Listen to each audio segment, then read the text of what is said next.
Hello Exiles. Today I decided to dive into Path of Exile 1 for the very first time. As someone who spent a lot of time in the world of Diablo, I wanted to see what all the hype is about, especially with Path of Exile 2 just around the corner. I have to admit, I didn't enjoy Diablo 4 as much as I did the older releases, so I was really hoping Path of Exile would give me that classic ARPG vibe I've been missing. In this video, I'm leveling up to level 10, getting a feel for the game, and I've got to say, I'm really enjoying it. To all the new players out there like me, don't feel overwhelmed. Take your time, experiment, and enjoy the journey. The community and the game itself give you so many tools to grow, and there's a real sense of accomplishment when you start to figure things out.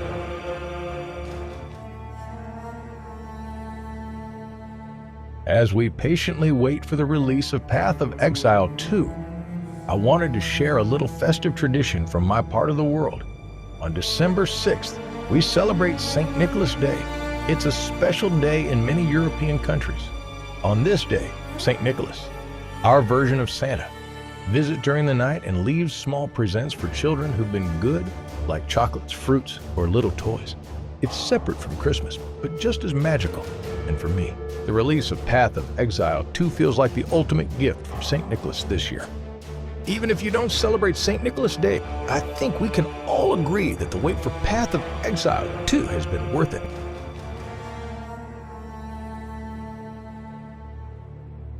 I decided to play as the witch because she felt like the perfect fit for a first-time player like me. I also wanted a class that embodies the dark. And the witch, with her eerie aesthetic and mastery of the elements, felt like the ideal choice to experience the world for the first time.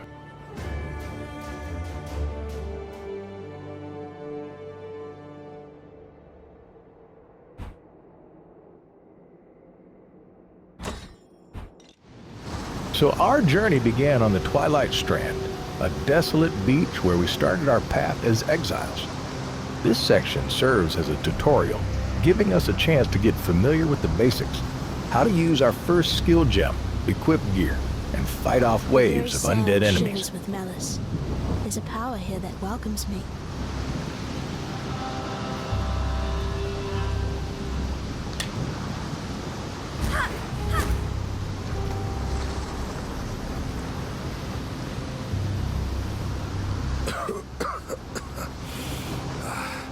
You and I, we're the only ones that made it to shore. Alive, anyway. Looks like you found something you can defend yourself with. Good. This place is crawling with criminals. There's smoke rising just east of here. Could be worth checking if it's... Let's dive into Path of Exile skill gem system, which is one of the game's most unique and exciting features. Early on, I found my first gem, Fireball, and socketed it into my weapon. Instantly, I had access to a powerful ranged attack.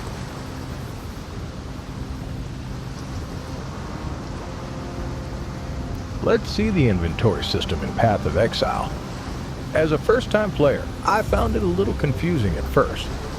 And I think that's partly because the tutorial throws a lot of information at you right away. For example, when I picked up my first skill gem, Fireball, I was looking at its description while also trying to follow the guide on how to sock it and use it. It was a bit overwhelming to process all that text at once. However, I quickly realized that just taking a moment to read through everything carefully really helps. The game does provide all the information you need, but it's up to you to digest it at your own pace. Once I spent some time exploring the inventory and trying things out, it started to click.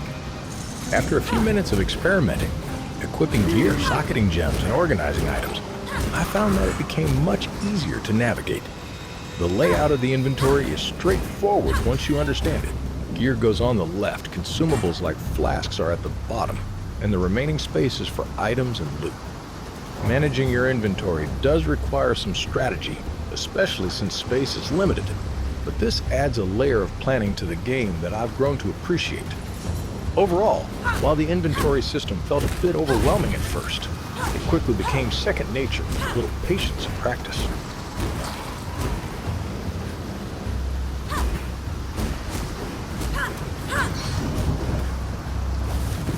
As we progressed through the Strand, we picked up our first loot, mostly simple weapons and armor to help us survive.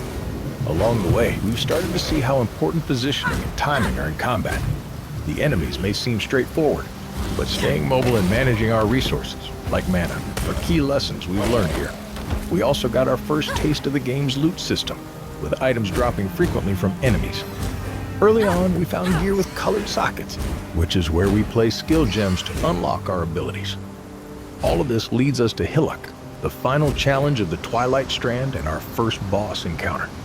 He's waiting at the gates to Lioneye's Watch, the first town we'll enter, and defeating him is our ticket to moving forward in the story.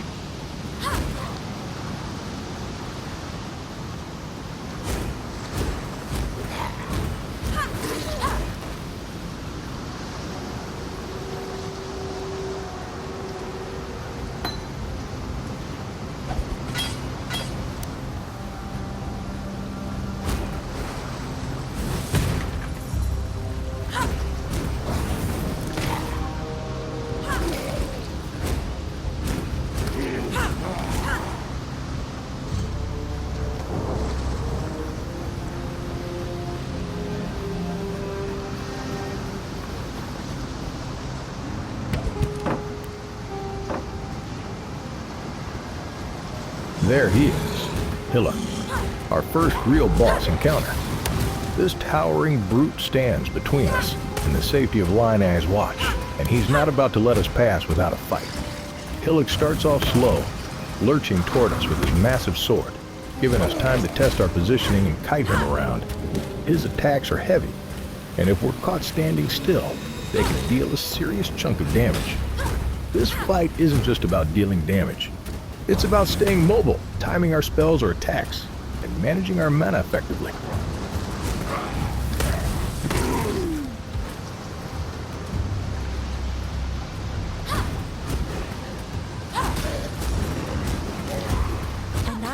Partway through the battle, Hillock raises his sword and slams it into his chest, regenerating a portion of his health.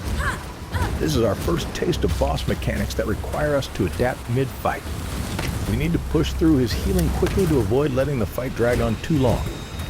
As our fireballs chip away at his health, the satisfaction builds with every cast.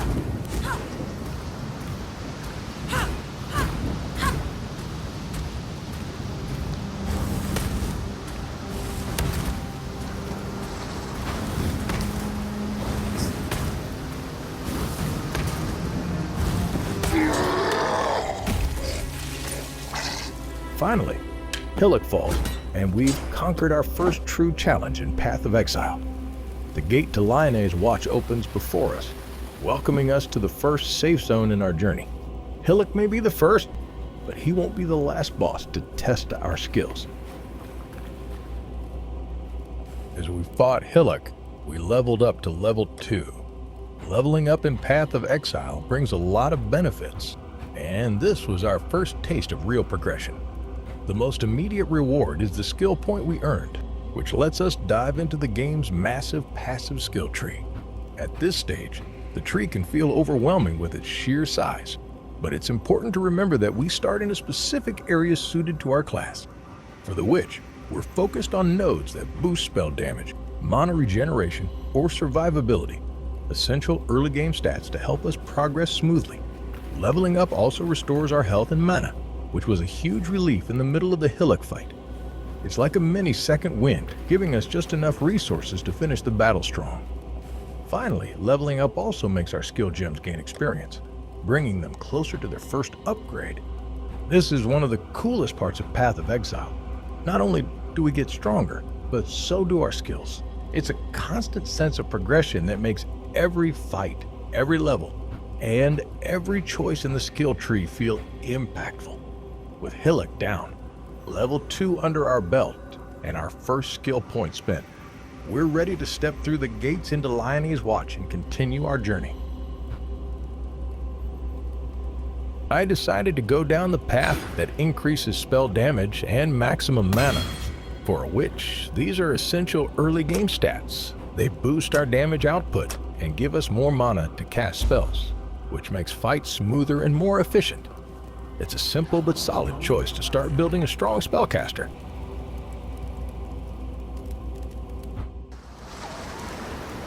Lioneye's Watch, our first safe haven. This small encampment is perched on the edge of the wilds, offering a brief respite from the chaos outside. It's not much, a few tents and some weathered wooden structures.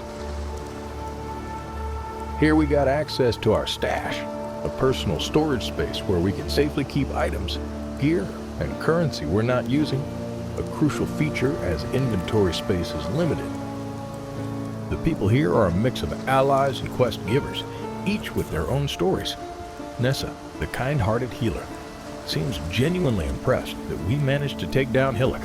Tarkley, the grizzled warrior, greets us with cautious respect, acknowledging the strength it must have taken to defeat the brute. Bestel, the poet with a flair for the dramatics, adds his colorful perspective on our survival. And then there's Johan, the mysterious, shadowy figure who offers cryptic insight into the strange forces at play in Rayclass. From here, we'll receive quests to push deeper into uncharted territories, gather supplies, and uncover the mysteries of this unforgiving land. We already picked up our second skill gem, Blight. This skill quickly became a game changer for our witch. Unlike Fireball, which is a fast, ranged projectile, Blight works differently.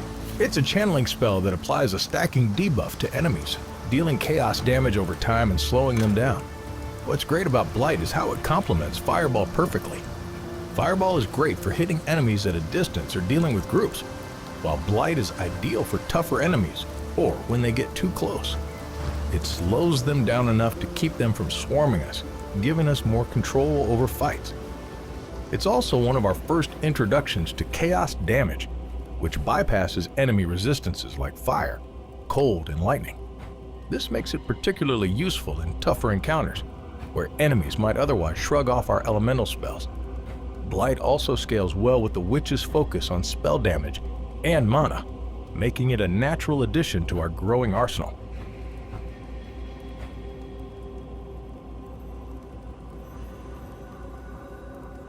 As we enter the coast, we're greeted with a few important missions to tackle.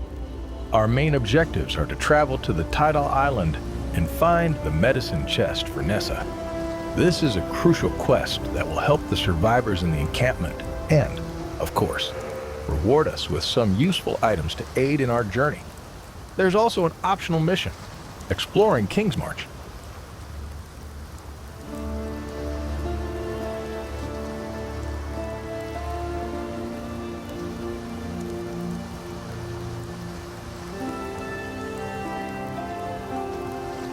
I saw what you did to Hillock out there, witch.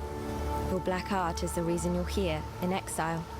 It may also be the only thing that allows you to see another dawn. I'm Nessa, and I suppose I should thank you for ridding us of that putrid giant. Back in Oriath, I judged your kind without hesitation. In Rayclass, I don't have that luxury. Lioneye's watch isn't much, but it's ours. We could use you here, while you live. But should you wish to venture out, do just one thing for me. Out on the coast, amongst the wrecks, there must be a ship's medicine chest. I have many to care for, and there's only so much I can do with herbs and seawater. Ah, thank you, Nessa. You're always so kind. And look at that, our Blight gem just leveled up. It's like your encouragement is working magic already. We'll keep pushing forward, stronger than ever. This means it now deals increased chaos damage and applies its stacking debuff more effectively. This makes it even better for taking down tougher enemies, especially when paired with its slowing effect. What's great about skill gem leveling is that it's automatic. Our abilities grow alongside us as we progress, making every fight feel like it contributes to our power. Leveling up skill gems is one of the many ways Path of Exile keeps progression satisfying. It's not just our character that improves, our abilities evolve too, giving us an even stronger edge in combat. With this upgrade, Blight becomes an even more essential part of our arsenal. Alright, Exiles, to keep things moving, we're going to fast forward through the rest of our leveling journey up to level 10. While the early game is packed with exploration and loot, I realize this intro guide to new players is taking a bit longer than expected. Instead of showing every detail, we'll focus on the most important moments up to level 10. Here is level 3. We earned another skill point, and this time, we decided to invest it in plus 10 intelligence instead of the 12% increased spell damage node. At first glance, the spell damage might seem like the better option, but boosting our intelligence was the smarter choice for a few reasons. First, intelligence isn't just a stat. It directly increases our mana pool and energy shield, both of which are critical for our witch. More mana means we can cast more spells before running out, and the extra energy shield provides a layer of defense to help us survive tougher encounters. Second, intelligence is a key requirement for equipping higher level skill gems and gear. By increasing it early, we're setting ourselves up for smoother progression later, avoiding situations where we can't use a great gem or item because we don't meet the stat requirements. Finally, spell damage is always valuable, but at this stage, survivability and resource management are just as important.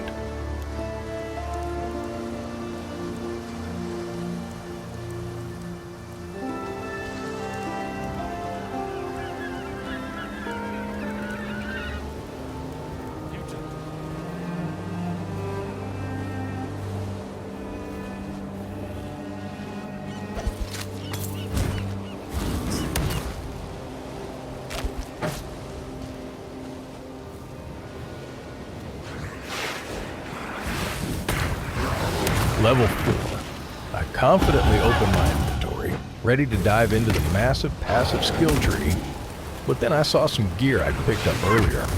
Naturally, I got distracted, started swapping out weapons, checking sockets, admiring my upgrades, and completely forgot about the skill point. Classic rookie move, right?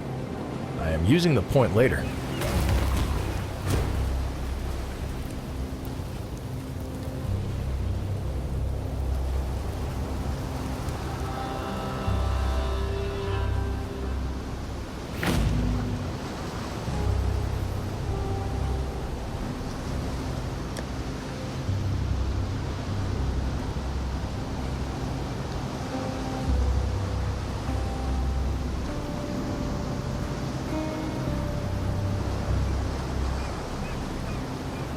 Here we are, Tidal Island.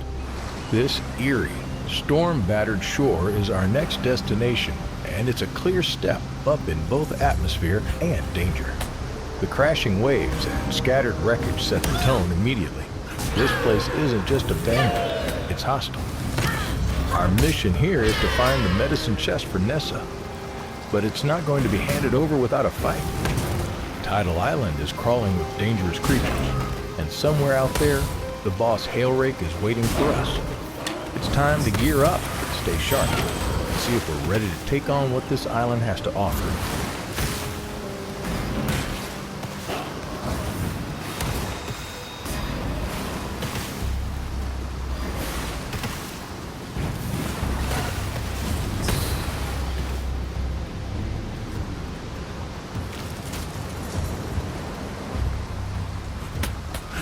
And there he is, Hailrake, the undead pirate captain who's turned Tidal Island into his personal haunt. Once a feared raider in life, he's now a twisted monstrosity, driven by the dark forces. Hailrake guards the medicine chest we need, and he's not going to give it up without a fight. With his ice-based attacks and relentless aggression, this battle is about to get chilly. Let's see if our witch is up to the challenge.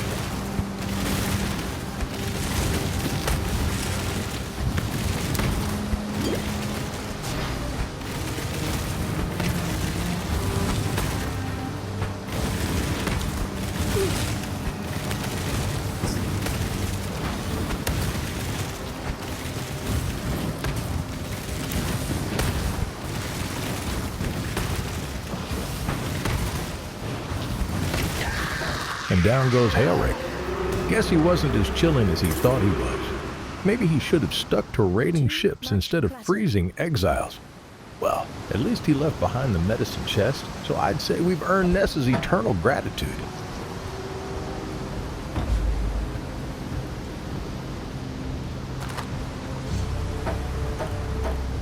Much clutter.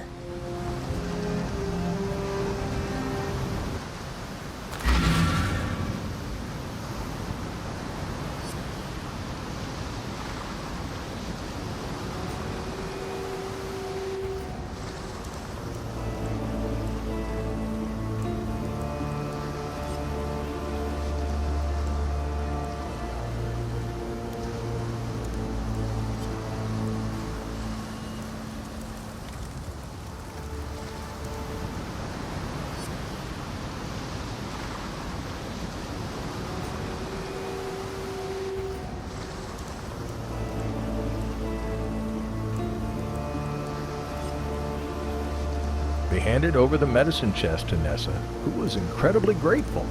As a reward, she offered us a choice of flasks: a medium life flask, a medium mana flask, and a quicksilver flask. I went with the medium mana flask, which was the best choice for our witch. As a spellcaster, mana is critical for staying in the fight, especially with skills like Blight, which need sustained casting. The larger mana pool and faster recovery will keep us firing off spells without constantly running dry.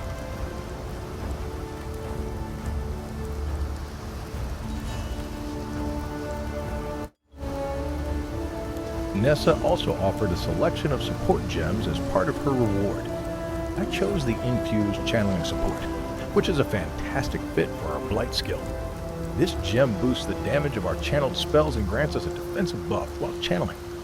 In combat, that means we'll not only deal more chaos damage with Blight, but we'll also take less damage while standing still to cast. It's a perfect balance of offense and survivability, making it a great addition to our growing arsenal.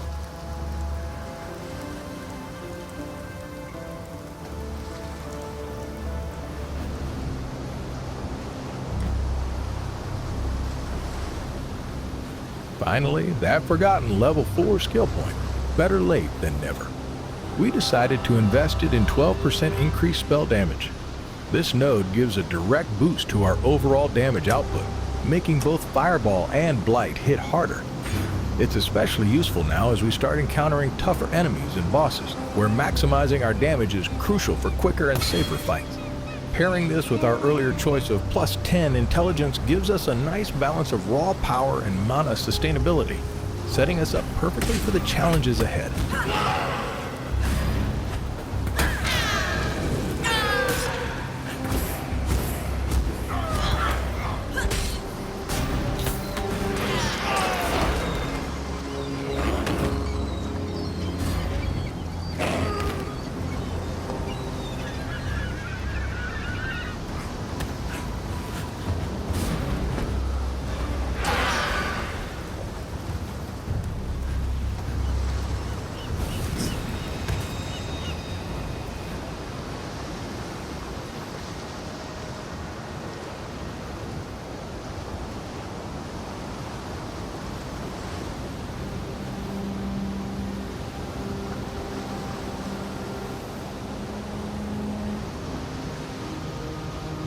Now we're stepping into the mud flats, and let me tell you, the name doesn't lie.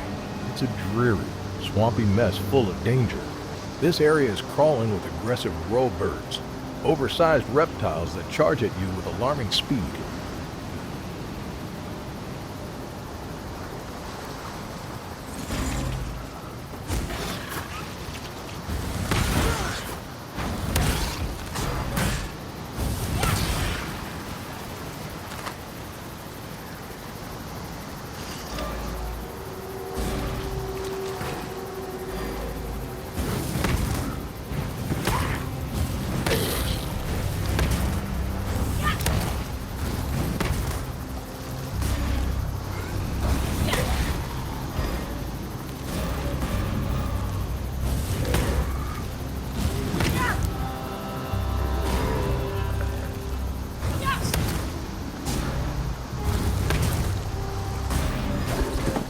I think this ray class will serve. Well, we hit level 5, another milestone for our witch. But, guess what? I forgot to spend the skill point again. You'd think I'd learn by now, right? Don't worry, we'll get to it eventually.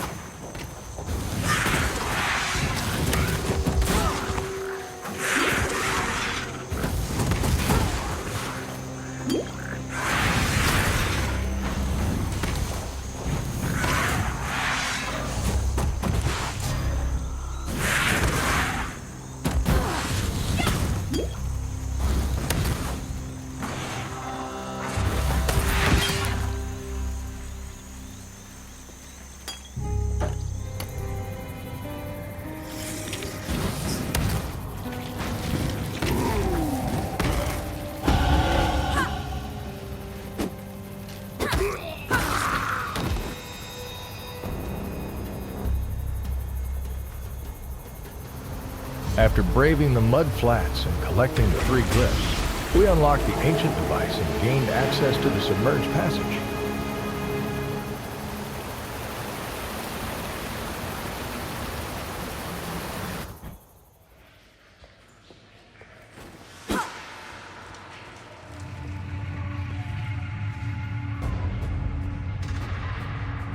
After finally remembering the unused level 5 skill point, we spend both our level 5 and 6 points together, investing in 4% increased cast speed and 10% increased spell damage, a powerful combination for our witch.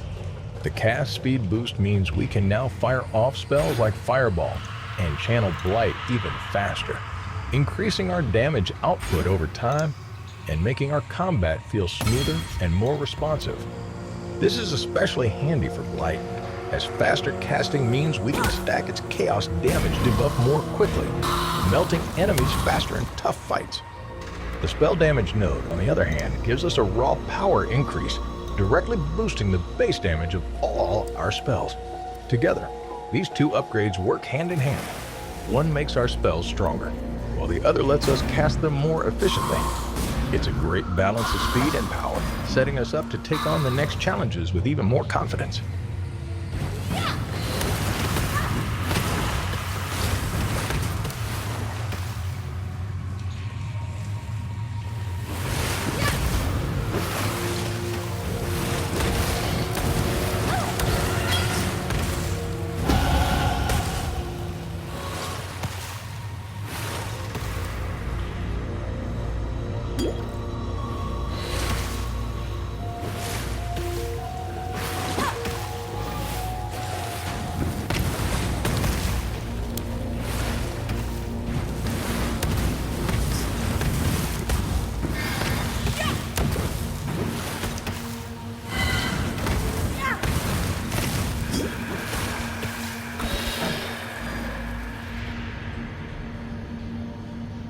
Too much clutter. Those 2 resplendent cavern striders really gave us a run for our money. Their speed and tough defenses made them some of the hardest enemies we've faced so far.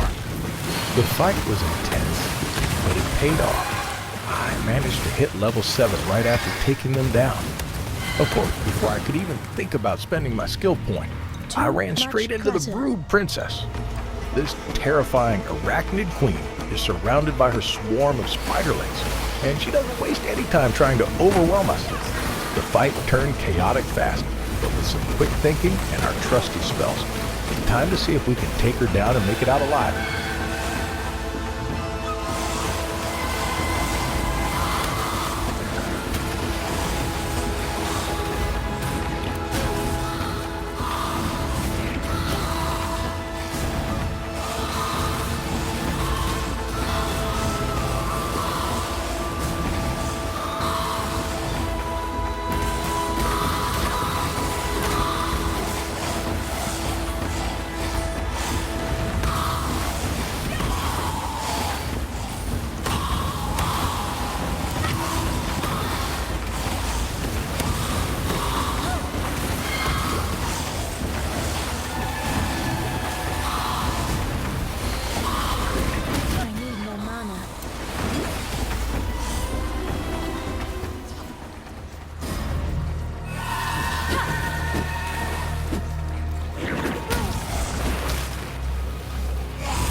This fight really tested our endurance and focus. Every spell cast felt like a race against her overwhelming numbers. But in the end, persistence paid off, and we came out on top. It wasn't easy, but there's something incredibly satisfying about overcoming a challenge like this in Path of Exile. Now, I think I've earned a quick moment to catch my breath before diving back into the madness.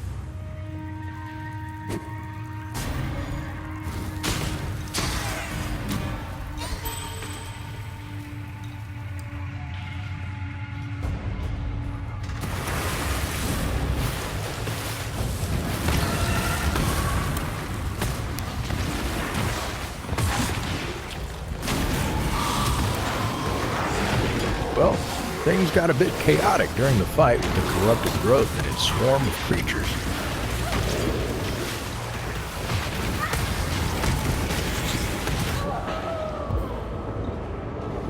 I didn't make it out alive this time. After respawning back at Lioneye's watch, I had a chance to regroup and talk to Tarkley, who offered me a reward for my efforts. I chose Detonate Dead and Frostblink. Detonate Dead is a spell that turns fallen enemies into explosive traps, dealing AoE fire damage. It's perfect for clearing out packs of enemies quickly, especially in areas where corpses are abundant. Plus, it adds a new layer of strategy to fights. Leaving bodies on the ground can now work to my advantage. Frostblink, on the other hand, is a mobility skill that lets me teleport a short distance while dealing cold damage to enemies at both the start and end of the blink. It's a lifesaver in sticky situations, giving me an escape option while still dishing out some damage. Together, these two skills add both utility and offensive power to my witch's arsenal.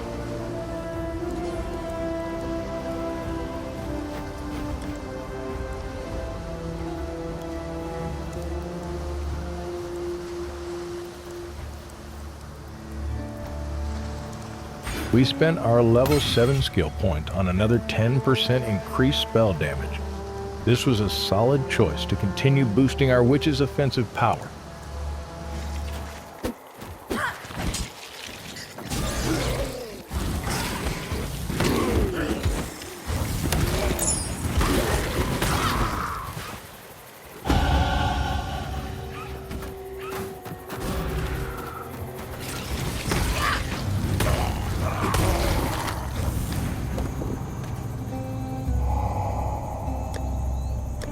At level 8, we spent our skill point on yet another 10% increased spell damage, continuing to build up our witch's offensive power.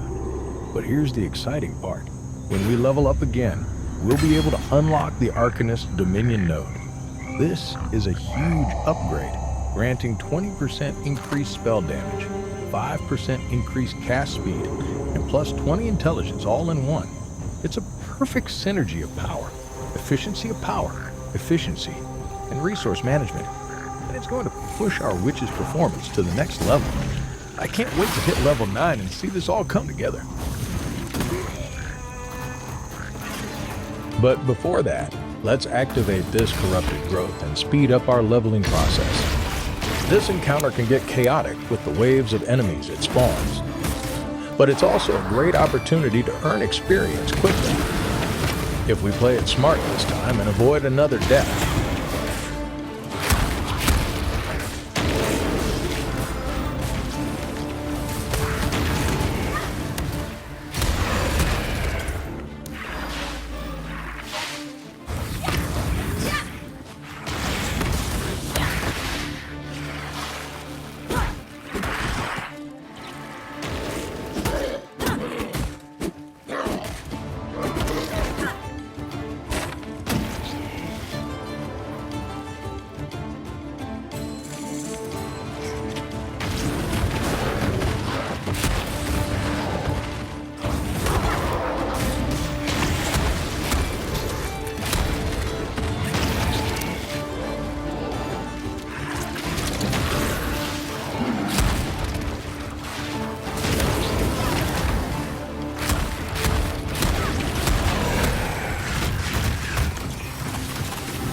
That was so much smoother this time around.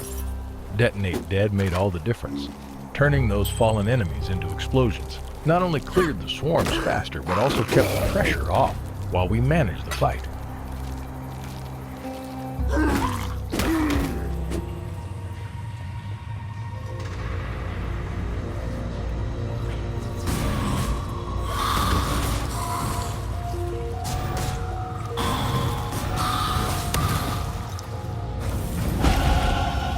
We've just hit level 9 here in the Submerged passage.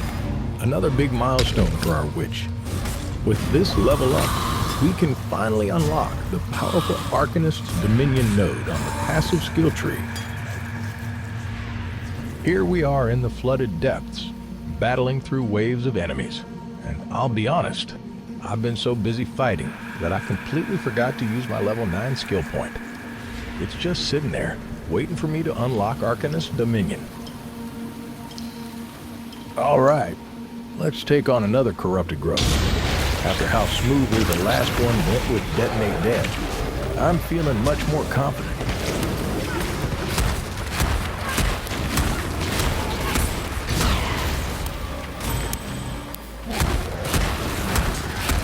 Gems are leveling up, all nice and good.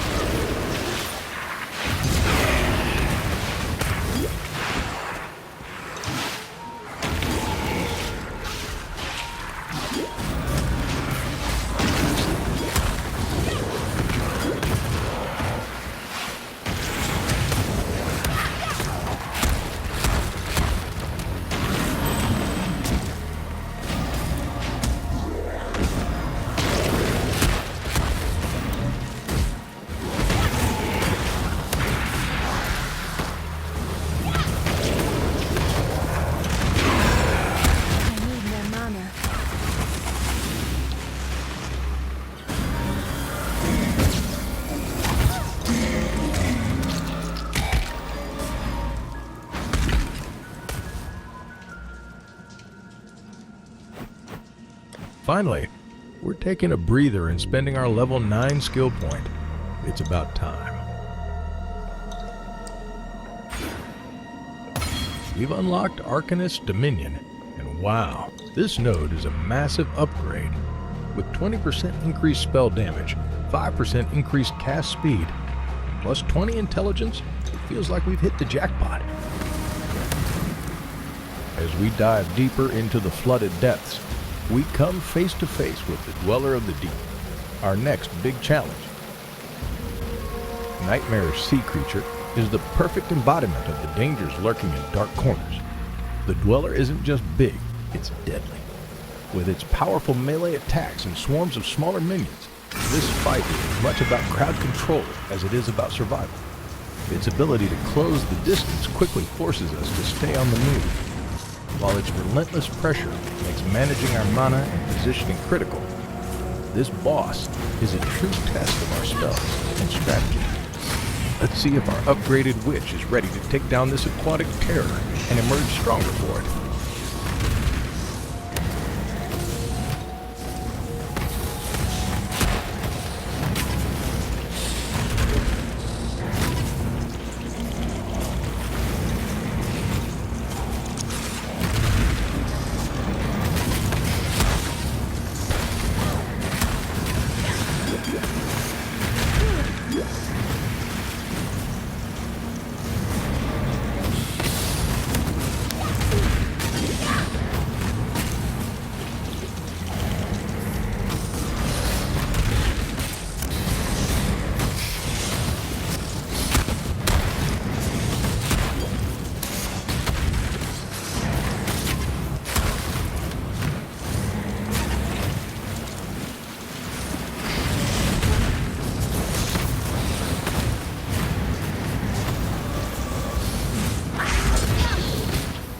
We did it. We defeated the Dweller of the Deep, that massive, terrifying crab lurking in the flooded depths. It was a tough fight, but our spells, especially Detonate Dead and Blight, really shined in handling both the Dweller and the swarm of minions it threw at us. We need to head back to Tarkley to report our success and claim our reward. But for now, let's savor the victory. This was a major milestone in our journey. Managed to kill a granddaddy crab. A pity you couldn't lug it up out of the caves for us. Could have made quite the chowder out of it. No matter. We've got one less reason to fear the dark, and I've got one more thing to thank you for. We spoke to Tarkley, who rewarded us with a skill point for taking down the Dweller of the Deep. We used this skill point to unlock a node that gives us plus 16 to mana and energy. Shield along with 25% increased mana regeneration rate. This was a strategic choice because, while we're feeling fairly strong for our level in terms of damage output, our mana is still draining quickly during longer fights. The increased mana regeneration rate is going to help us keep casting spells like Blight and Detonate Dead without constantly running out of resources. Meanwhile, the bonus to Energy Shield provides a small but helpful boost to our defenses. giving us more survivability for tougher encounters ahead.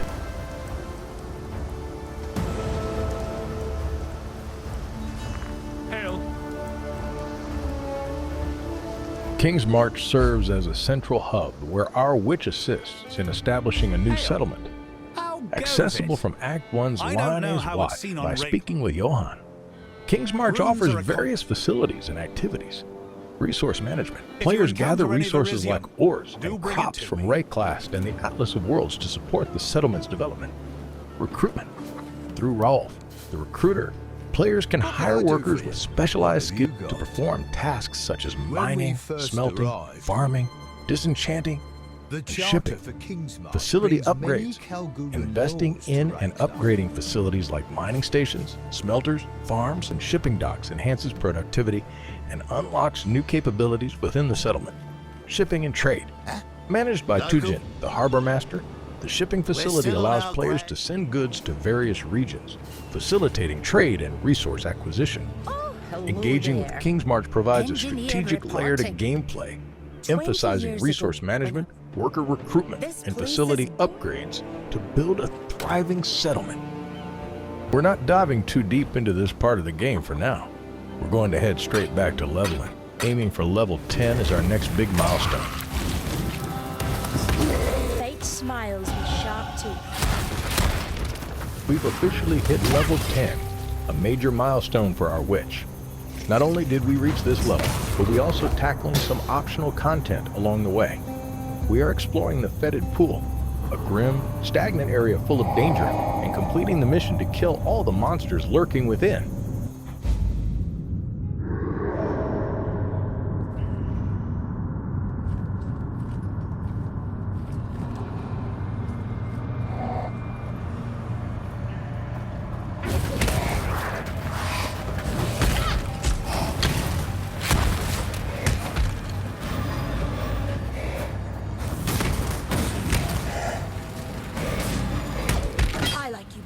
This way. We completed an exciting challenge by taking down a rare monster named Duskscalp.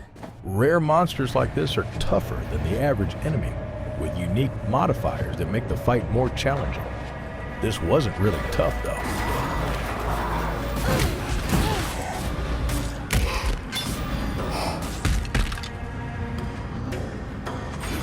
We used our level 10 skill point to invest in 10% increased elemental damage.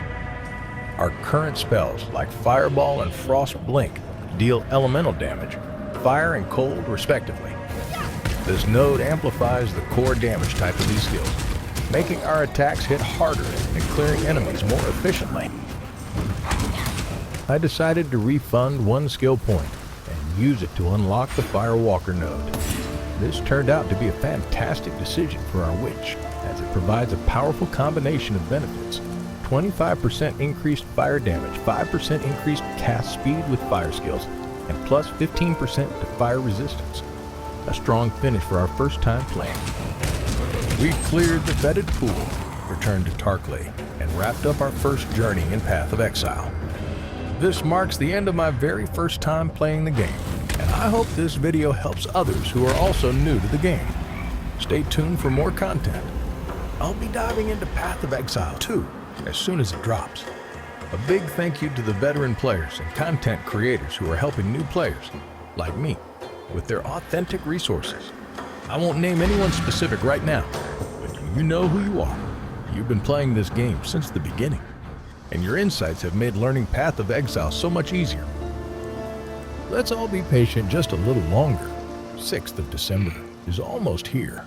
I know many of us are clearing our schedules for some serious playtime when Path of Exile 2 arrives. And to those who celebrate it, happy St. Nicholas Day in advance. If you enjoyed this video, don't forget to like, comment, and subscribe to the channel. Let me know in the comments if you're new to Path of Exile or if you're a veteran getting ready for the game. Let's keep the hype going together. Thanks for watching, and I'll see you all in Path of Exile 2.